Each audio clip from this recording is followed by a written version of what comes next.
The AK-47 is the deadliest weapon in history, but how did it become that? Now I know, my friends, from the very beginning that those of you, the viewers who have just tuned into this video, may be scoffing at that and go, Stack, what the hell are you talking about?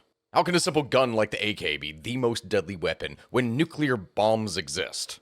Well, yeah, I mean, nukes are estimated to have killed as many as 200,000 people when the United States dropped 2 on the Japanese cities of Hiroshima and Nagasaki back in 1945. And yeah, those are arguably the most deadly weapons to be used at one given time. But that all being said, even at the point that we're talking about, incendiary bombs did far more damage to the Japanese than nukes did overall, and even then, what we are talking about here is 80 years of destruction potential that can be tallied up. The AK is responsible for far more deaths, numbering into the millions, and it is still going to this very day. Whether in use by state, military, and police, warlords, terrorists, or even civilians, the AK-47 is everywhere.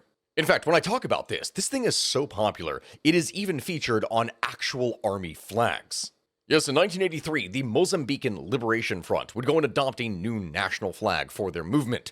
Years after independence and at the height of a bitter civil war, the flag was introduced to embody the spirit of the country. On it, you have a number of different colors. The black, green, and yellow were derived from the flag of the African National Congress.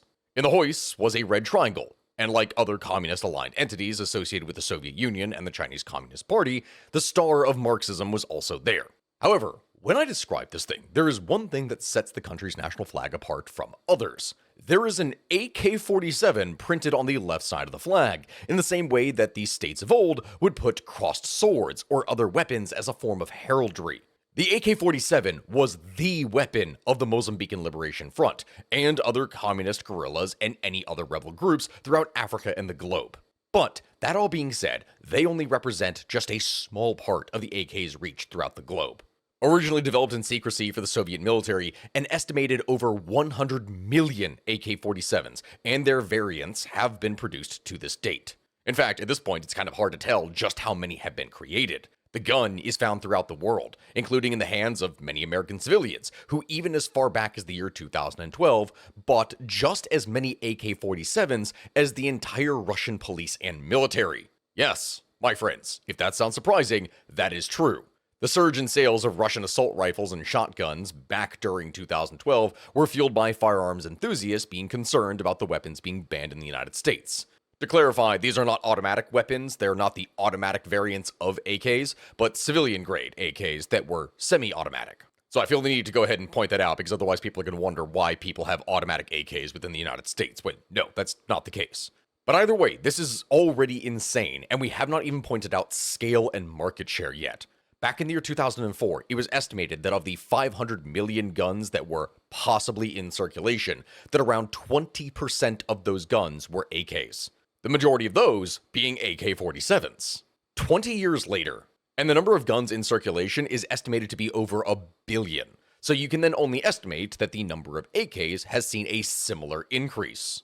More than ever, the Kalashnikov rifle is the weapon of choice for many armies, militias, armed gangs, law enforcement officials, rebels, and other private actors. Although the United Nations and its member states have taken efforts in order to be able to limit the proliferation of nuclear, biological, and chemical weapons, the number one tool that is actually used for killing and injuring civilians today is small arms, including the assault rifle, and the most popular of that is the AK-47, which is reaching more countries than ever before.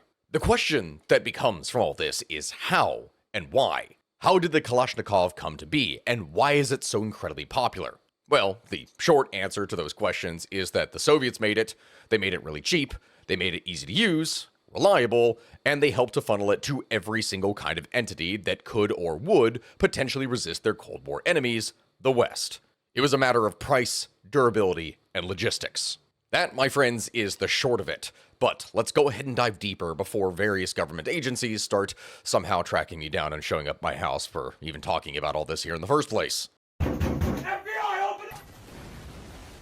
I'm not under threat from YouTube yet, but please like, comment, and subscribe to show some support to the channel. Anyway, let's go ahead and dive into this. But my friends, before it is that we get back into today's episode, I'm going to tell you all a personal story here and simultaneously thank today's sponsor, Delete Me, which I know sounds like a little bit of a weird transition, but please hear me out on this because this is actually pretty important. Right now, did you know that your personal data is being sold online by data brokers and that pretty much anyone can go out there and just buy your personal data and use it for whatever means they want? Unfortunately, with the way today's day and age works on the internet, you can express literally any kind of opinion, political or otherwise, and someone out there is going to be mad enough about it that they probably will try to come after you. Considering what it is that I do explaining history on the internet here, you can probably guess that I have angered a number of people. But unfortunately, a number of people of rather extreme economic and political ideology took deep offense to that and came after me and my family. It was honestly a pretty scary time, and unfortunately, any information that was out there on the internet could theoretically help people get to me and my family. But that, my friends, is honestly why I'm grateful to services like Delete Me. Not only are they the sponsor for this video, but simultaneously, they are a tool that I'm able to use in order to help keep my family and myself safe. The reality is, your information is everywhere, across all different numbers of sites. And using a tool like Delete Me, you're able to remove that personal information that has been found on said sites. As time goes on and we become more and more involved in the internet, it becomes ever more important that you go and protect yourself out there. So please, by all means, go click my link down in the description, get yourself a 20% off his subscription plan to Delete Me, and my friends, please be safe out on the internet. The world is a nasty place. First thing up,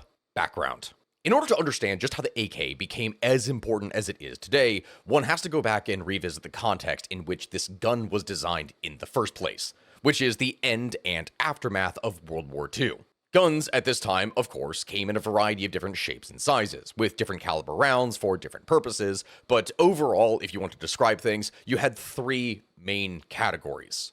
At least in terms of primary weapons that people would outright using. There's any number of ways that you could divide this, and I know off the get-go, I'm going to get a whole bunch of people in comments section that are going to be angry at me for even describing things in general terms like this. Calm yourself, please.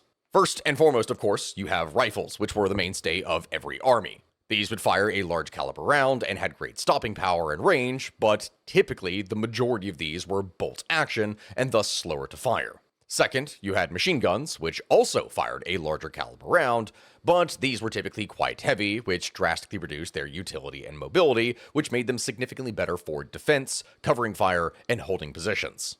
After this then, you would have the third category, the classic submachine gun, which did have a high rate of fire and was far lighter than the regular machine gun, and thus significantly more mobile, but at the same time, it fired a lower caliber pistol round, which had far less range. This, of course, made it great for storming positions and close up-front combat, but it was not good at range. Over the course of World War II, then, the Soviets and other entities, such as the Germans, found that an intermediate cartridge would be ideal for frontline troops because it could effectively do everything. Unlike large caliber rounds that were common of the period, intermediate-sized rounds would be easier to shoot in rapid succession, they would be lighter and allow troops to carry greater quantities of ammunition, and yet at the same time, still be able to be used at range or at closer range. You could do it for pretty much everything. The Germans had in fact developed their own round, the 7.92mm Kurz, for a rifle called the Maschinenkarabiner 42, which would eventually evolve into the STG-44 or the Sturmgewehr. For those of you who speak German and are going to mock how it is that I pronounce things, yes, I know, one of the most common criticisms that I get in any of my videos is pronunciation. I do try, but over the course of saying things, I do mess things up. Again, calm yourself. The thing about the STG is that this weapon had a particularly high rate of fire. It had a larger round than submachine guns, yet at the same time was still lighter than a machine gun, which made it a very nice balance. The STG-44 stood in sharp contrast to the weapons that were used by the Soviets in the war, which, if you want to look at their primary submachine gun, that was the PPSH. For greater range and the more common infantry weapon, most troops were typically equipped with something like the Mosin-Nagant rifle. After capturing a number of STG-44s and seeing just how incredibly useful they could be, the Soviets wanted to go and create their own version of it. So, afterwards, they would soon develop the 7.62 by 39mm M43 cartridge, and this is a cartridge round that would be used in the semi-automatic SKS carbine and the RPD light machine gun, which was nice, but simultaneously, they would not be able to develop their own variant of an early assault rifle during World War II. For that, it would have to wait until after the war, and it is at that point that the AK-47 would be made. Which, my friends, at that point, it brings us to its creator, Mikhail Kalashnikov. Born on November 10th, 1919, Kalashnikov was a tank mechanic in the Soviet military during the Second World War. He was wounded during the German invasion of the USSR in 1941 during Operation Barbarossa, and according to legend, when it was that he was in hospital, he admired the weapons that had been made by the Germans, and even overheard in his last couple months a number of his fellow soldiers going and complaining about how inadequate their weapons were in comparison. According to Kalashnikov in later interviews, he would state, quote, "I was in the hospital, and a soldier in the bed beside me asked, 'Why do our soldiers have only one rifle for 2 or 3 of our men, when the Germans have automatics?' So I went and designed one. I was a soldier, and I created a machine gun for a soldier. It was called an Automat Kalashnikova, the automatic weapon of Kalashnikov, AK, and it carried the year of its first manufacture, 1947. End quote. Of course, my friends, when I talk about this, things are never really as easy or as simple as immediately described, and he did not immediately create the AK at that time. Kalashnikov would first go and design a submachine gun, something which, after testing, was eventually not accepted into service. Despite this, his talents at design were noticed, and Kalashnikov would be assigned to work closely with the Soviet Union's Chief Artillery Directorate. From here, he would be able to continue to work on designing more and more weapons. In 1944, Kalashnikov, along with several other arms designers, would be tasked to design a weapon that could use the new 7.62 by 39mm cartridge. Taking inspiration from the American M1 Garand, Kalashnikov would go and design a gas-operated semi-automatic weapon, which, though very effective, would actually lose to its competitors and not be adopted. So here, we have 2 failures. But it's okay, because that brings to mind the phrase that is commonly said, "Hey, third time's the charm." In 1946, during another rifle development competition, Kalashnikov would go and design another gas-operated weapon, something that would be known as the AK-46, the prototype of what would eventually be the AK-47. I say prototype because this thing actually had a number of differences in comparison to what you would have with the AK-47 itself.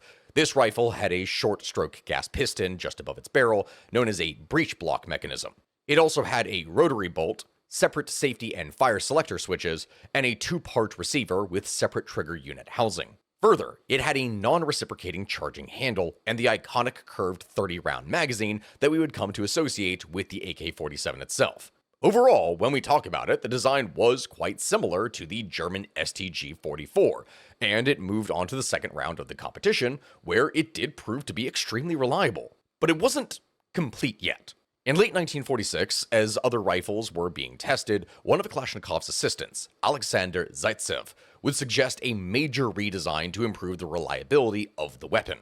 At first, Kalashnikov was reluctant, given that this rifle had done way better than anything else that he had previously designed, and it was already well ahead of its other competitors. Zaitsev, though, was persistent, and eventually he would manage to persuade Kalashnikov, who would go back and, with the team, redesign the weapon. Then it was in November of 1947 that the new prototype AK-47 was complete. It used a long-stroke gas piston just above the barrel, the upper and lower receivers were combined into a single receiver, the selector and safety were combined into just a single control lever and dust cover on the right side of the rifle, and the bolt handle was attached to the bolt carrier. Overall, this would simplify the design, the handling, and the production of the rifle. It became significantly easier, not just effective, which would subsequently be a huge hit during testing in 1948. By far, this appeared to be the superior weapon, and so in 1949, the AK would be officially adopted by the Soviet Army as the 7.62mm Kalashnikov rifle, the AK. And so then, my friends, it is from here that the world was never going to be the same again. Because now, we are entering the Cold War, the point in which the AK is going to be used to create, well, a lot of havoc. To explain things in short, during the Cold War, the Soviet Union and the People's Republic of China, as well as the United States and other NATO nations, would go and supply arms and technical knowledge to numerous different countries around the world and rebel forces in constant competitions and proxy wars with one another. During this time, the Western countries typically would use relatively expensive, but rather beautiful, automatic rifles with complicated parts. Things such as the HKG-3, the M14 and M16, and the FN FAL. Maybe it's not accurate for me to describe things this way, but imagine that these are the BMWs of guns. Good looking, fancy, a number of complicated parts. And in contrast to that, you have the Russians and the Chinese, which would produce and primarily use the AK-47, which honestly has all the aesthetic appeal of just a beat-up Toyota Corolla from the 90s with 300,000 miles on it, and maybe also missing its fender. Yeah, I know you're probably looking at me weird. My friends, that comparison does probably sound a little bit harsh, but you need to understand just how drastic a difference existed between these two sides and their typical gun. Nobody really intended the AK to be paraded around on some kind of pedestal. This was a tool of the proletariat, of the downtrodden, of the common man. It was the ultimate communist weapon. And oh boy, did that thing become common. Yes, my friends, the AK's supremacy in the pantheon of small arms is something that was guaranteed by the fact that it also happens to have the same kind of utility, durability, and simplicity as the 90s Corolla. This thing would last forever.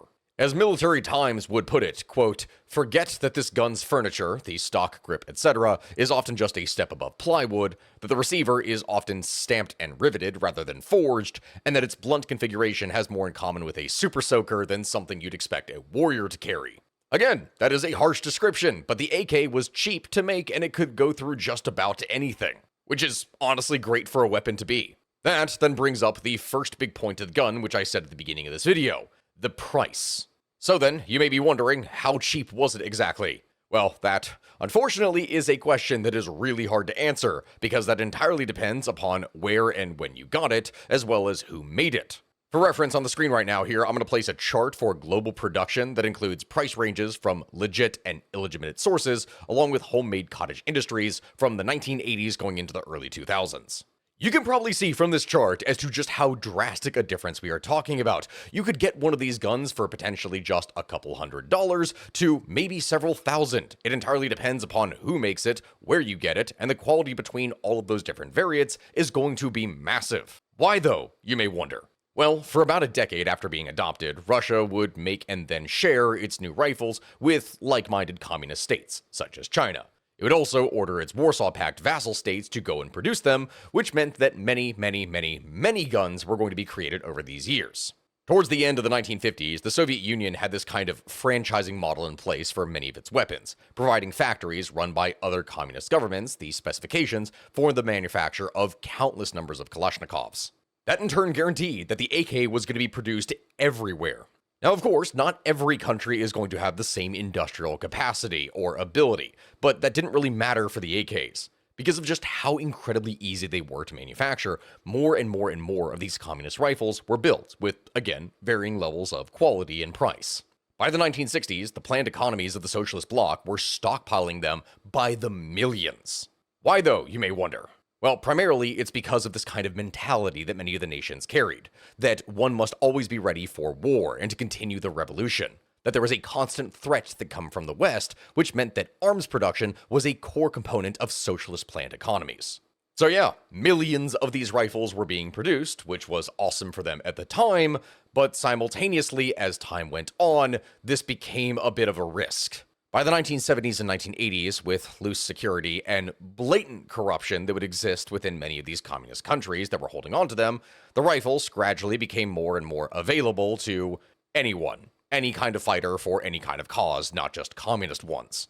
This would grow even worse because after the Warsaw Pact would completely fall apart and the Soviet Union would collapse in the early 90s, many of the successor governments that had taken things over afterwards would lose large amounts of their surplus which had been stored over the years, which provided an almost endless new supply to flood the black markets around the globe.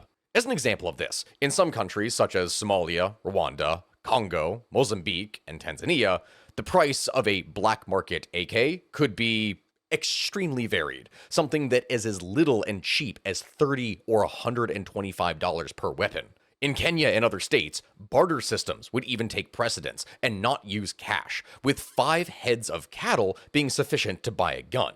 Go and compare that to the M4 carbine of the US military that in the 2010s was being bought for over $600 per unit, and you can probably see then the difference and why many militant groups around the world would prefer the AK-47.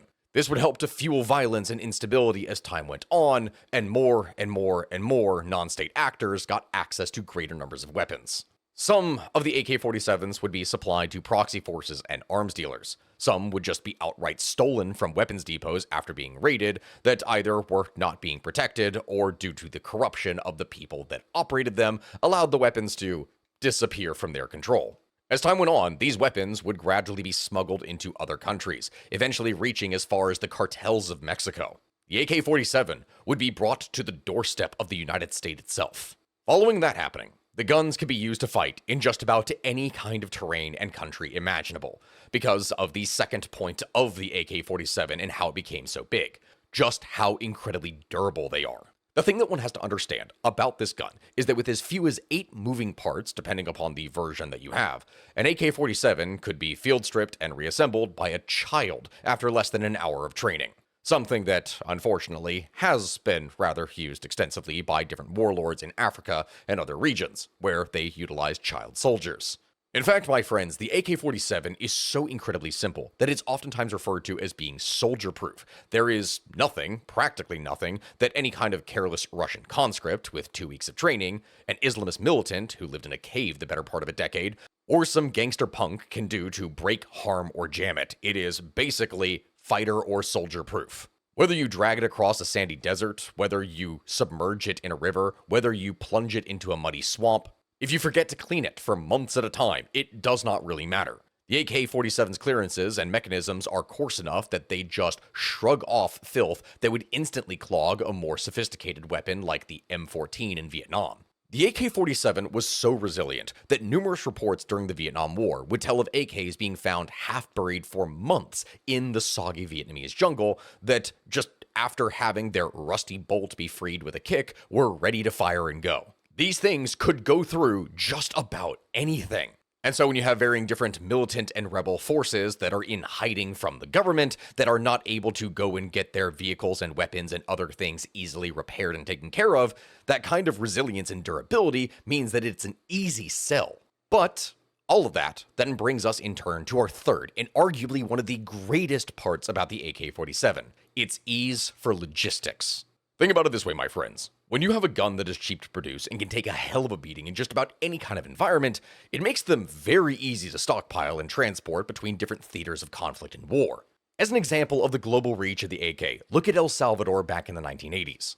Communist guerrillas that were operating in the country were initially waging war using leftover local weaponry and whatever surplus they could find. However, as time went on, the groups became significantly better armed. Government forces fighting the guerrillas eventually started to find AK variants from other countries, such as North Korea, Yugoslavia, East Germany, all in rebel hands.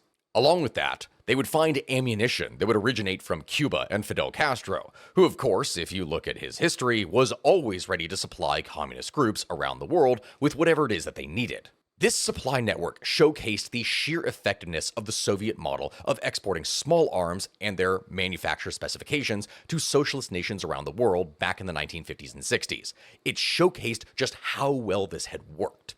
Because so many governments at different points used or produced the rifle, the AK had a worldwide network of different producers and suppliers to pull from. You were never too far from getting a contact that would be able to supply you with something that you needed for your gun. And one of the most insane parts about all this is that it's not just from the countries that actually went and adopted the rifle. Those that fought against them would even produce and obtain them.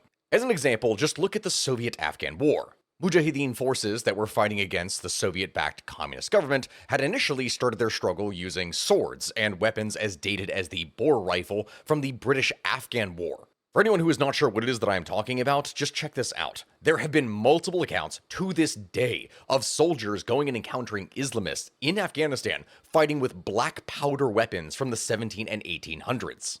Like, there are people who describe using their grandpappy's rifle, and then there are people who are using their grandpappy's rifle. In fact, at that point, it's not even a rifle, it's literally a smoothbore black powder weapon. In comparison to that, the Soviet-backed government in Afghanistan was supplied with AKs and other Warsaw Pact weapons prior to the war. In response to this, the CIA and a number of others who wanted to see Moscow fail would in turn go and provide a steady flow of additional arms, which largely included AKs, as they were just that incredibly easy to obtain for a cheap price in order to be able to fight them. In other words, this war went and turned the Kalashnikov against the army that it was actually made for. After years of fighting, eventually when the dust would settle, thousands of these weapons would be left remaining behind in the country, which in turn would give warlords the tools to go and install the Taliban and lead to the trouble that we would see later in the region. Similar results have been seen in many other countries and regions around the world over the past several decades, as these guns don't simply disappear after being made. There is always someone that is ready to pick it up and use it. And my friends, use it they would. As AKs spread throughout Africa and Southeast Asia, they took on an almost comical dark role. Rebel leaders like warlord Charles Taylor, who helped to overthrow Liberian President Samuel Doe back in 1990, would go and recruit followers by offering them AKs with which they could use to plunder and kill to enrich themselves. In fact, this association with plunder and obtaining wealth became so common that eventually the AK-47 would gain the nickname in Africa of being the African credit card. In Pakistan, suppliers reportedly went and rented AKs by the hour, and buyers would acquire them by posting a down payment and then using the weapon to rob or attack someone in order to be able to obtain the funds in order to pay their balance. The more of these weapons that were used over time, the more that they were being made and sold for similar purposes. And as I said before, oh boy, were a lot of these things made. Honestly, when we go and describe this here, Soviet arms manufacture often brings to mind the phrase, perfection is the enemy of good enough. Whether we are talking about the T-34 tank of World War II, the MiG-15 jet fighter, or the AK-47 assault rifle, which we are speaking about here now, every single one of these things are prime examples of the need to create weapons that are good enough, rather than wasting time on making something that is perfect. Each of these weapons was designed and built quickly, cheaply, and in vast numbers. Quantity rather than quality was the name of the game. And in the case of the AK-47, this kind of proliferation of arms would lead to unintended consequences as time went on. As I explained in the beginning, and also then over the course of this video, the worldwide availability and durability of the AK-47 made it the perfect weapon for any kind of terrorist, militia force, or other illegal paramilitary organization. Whether they're trying to take over a military base in the frozen tundra of some kind of remote region, or overthrowing a government in sub-Saharan Africa, the AK-47 would work well in any kind of environment.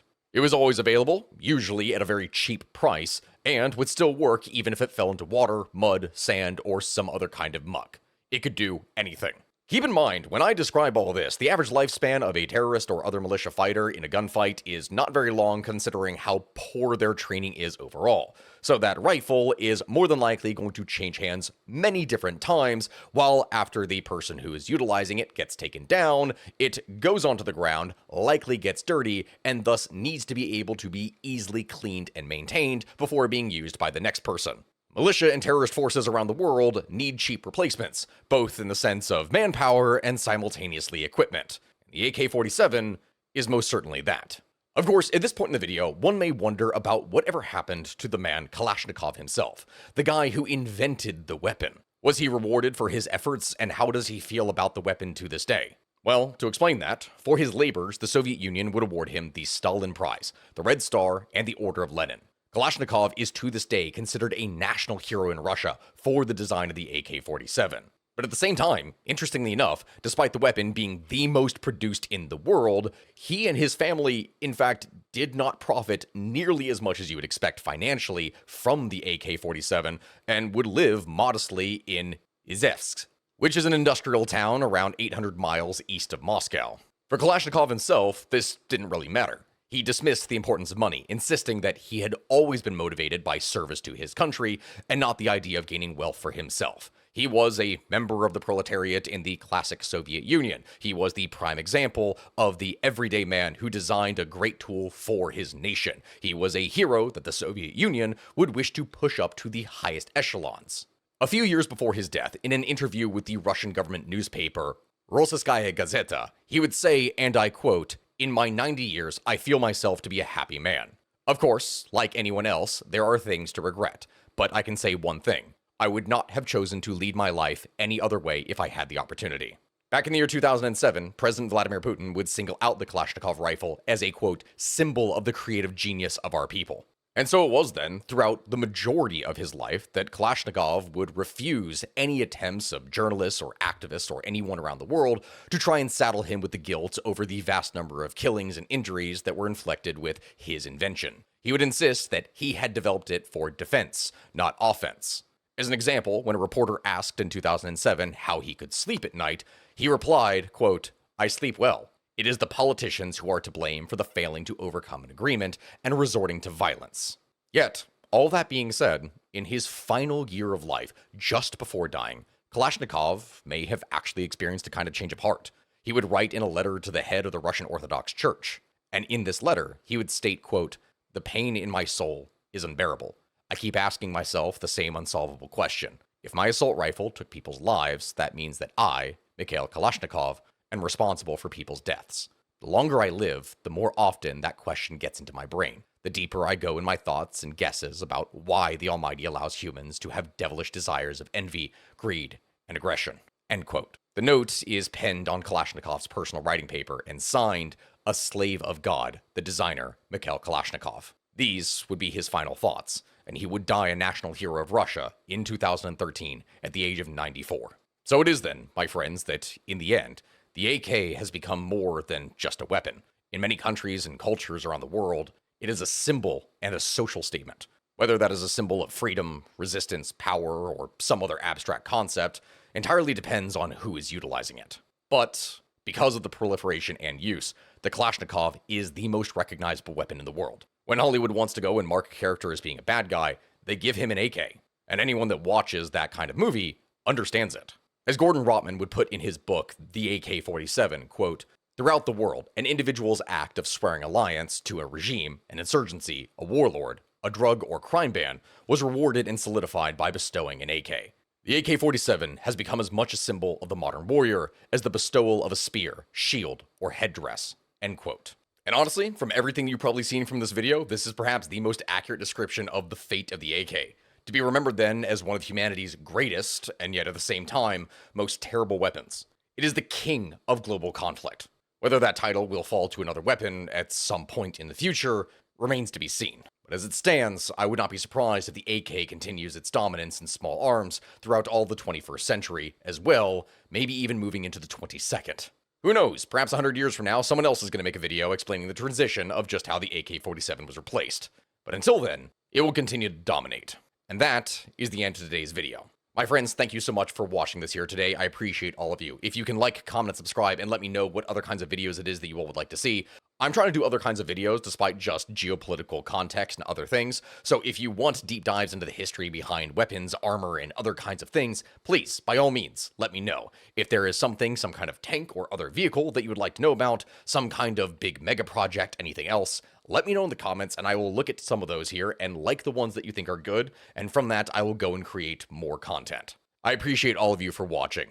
Make sure to check me out on Patreon here if you can in order to support the actual podcast, as if you want deep dives into genuine, random, historical topics, then that is where you can find it, and ad-free for that matter. And on that note, if you want deep dives into random historical topics, then make sure to go ahead and check out my actual podcast, which I have a link for down in the description. If you want to know the history of potatoes and every single thing that is involved in that, because I know it sounds weird, but the story itself is actually quite wild, then definitely click the links down in my description. Anything you all can do to help is greatly appreciated.